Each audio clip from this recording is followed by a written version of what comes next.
ஆதிரா ஜங்ஷனில் வெஜிடேரியன் புலாவ் எப்படி செய்கிறதுன்னு பார்க்க போகிறோம்.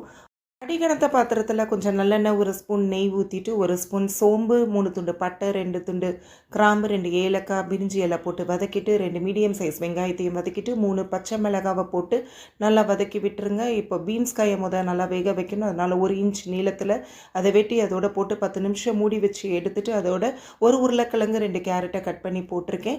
கொஞ்சம் இஞ்சி பூண்டு பேஸ்ட், 2 மீடியம் சைஸ் தக்காளியும் வெட்டி போட்டு நல்லா மூடி வச்சு 10 நிமிஷம் வேக வச்சு எடுத்துட்டு, 150 கிராம் அரிசிக்கு, பாஸ்மதி அரிசிக்கு 300 ml தேங்காய் பால் ப்ளஸ் தண்ணி கலந்து ஊற்றிட்டு 2 தடவை கழுவி நல்லா 1 மணி நேரம் ஊற வச்சு வடித்து எடுத்த பாஸ்மதி அரிசி அதோட சேர்த்து தேவையான அளவு உப்பு போட்டு நல்லா கிளறிட்டு மூடி வச்சு 15 நிமிஷம் வேக வைக்க போகிறோம். அதுக்கு முன்னாடி பட்டாணியை கடைசி ஆட் பண்ணிவிட்டு மூடி வச்சு நீங்கள் திறந்தீங்கன்னா சூப்பரான வெஜ் புலாவ் நல்லா ஒயிட் கலரில் ரெடி ஆகிடும்.